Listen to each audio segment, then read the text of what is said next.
All right, today I'm here with Clay, who owns the co-working space where I work at, and we wanted to go over his process and how he restored his windows on this space. Clay is actually a general contractor by background, and he bought this space, I guess, a couple of years ago with the purpose of turning it into a co-working space. It was pretty much a mess when they first got it, and now it's a beautiful spot, one of the best in our city. And so I wanted to talk to him about his process of how when he restored his windows. So what we have here is an example of the windows that he helped bring back to life. So Clay, do you want to talk about us, your initial thinking process? So when you first got here, they were a mess, right? Yeah, so when we bought the building in 2018, all the windows pretty much needed to be replaced. And there were security bars, and it was in various states of disrepair. So the first thing we did was we had a demo crew come in, and part of they had a lot of work to do, but part of their scope was the windows. And so the demo crew with the windows took it back to the original First you state. tested for asbestos. Okay. Yes, excuse me. Before that happened, we did test all the glazing putty for asbestos, and that came back negative. So we were able to proceed. When you get a permit, it will ask you to do that testing. So we were fortunate that the test results were negative. So after we had negative test results, the demo crew came in, took off the security bars, took out all the glazing, and stripped it back to the frames. So, okay, so they stripped it back to the frames, and then and also to note that if you're a homeowner and you're just, even the permit for this was considered what do you call it? It's a minor repairs permit. It's really simple to get. And wherever city you're in might be different, so you would just check your local permitting. Often just cleaning up a window is not gonna require a permit, but this was a large scale, building-wide, process. We had several hundred of these.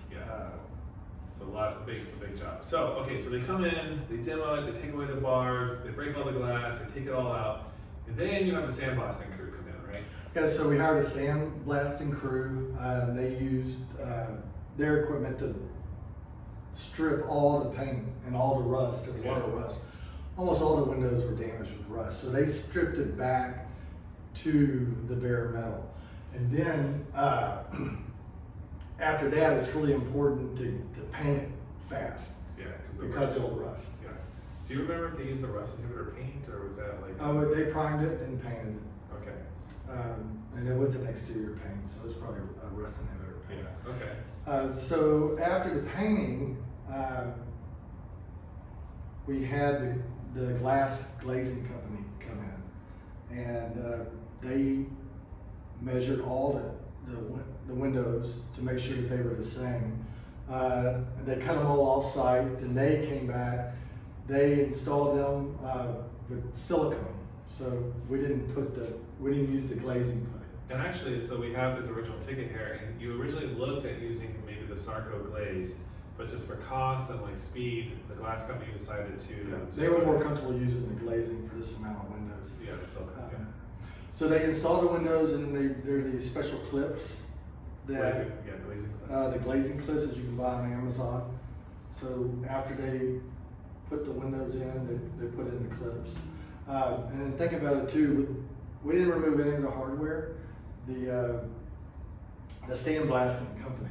They went in, they sandblasted it, and got it back in good working order.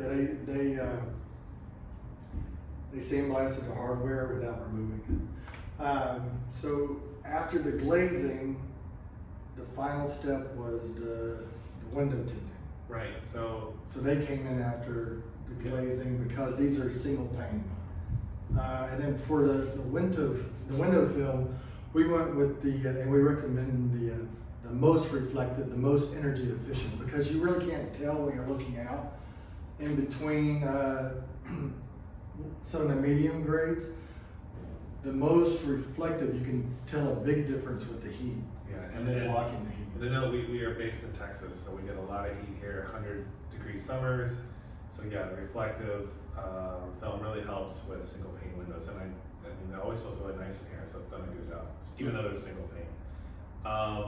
And just a note also, on the original cranks and stuff, these things were so well built that even though they can rust and sit there for like 50, 60 years, once you sandblast it, they still look, they work great. So, Well, the last thing we did too, with the energy efficiencies, we added these gaskets yes. in between, the steel frames. Frost King makes them, and you can buy them, I think Home Depot's. Yeah, okay, cool. And do you remember like around the total cost? I mean, this is a very large building. Yeah, the sandblasting was, I don't remember the total cost, but I remember, the blasting was about 8,000, the Mhm. glazing was about 12,000. The painting was probably, I think it was about 15,000. Okay. So what's the square footage of this building here? 6,000 square feet? 6,000 square feet. So it's a very large building, like hundreds of windows. Well, so probably like 20, 30 of these sets of windows. And still you're running about $20,000 for the whole job. Yeah, I think that's So- right. If you had replaced the windows, it would have been what, 100,000? Like very, Oh, it would have been a lot more. yeah, And you'd lose the, the character. right. So that's why this building is so cool, because it's got such character. I'm glad you saved the windows, and I just wanted to outline an alternative process. And great job, and thanks for talking about this. Thank you. All right. Thanks for having me.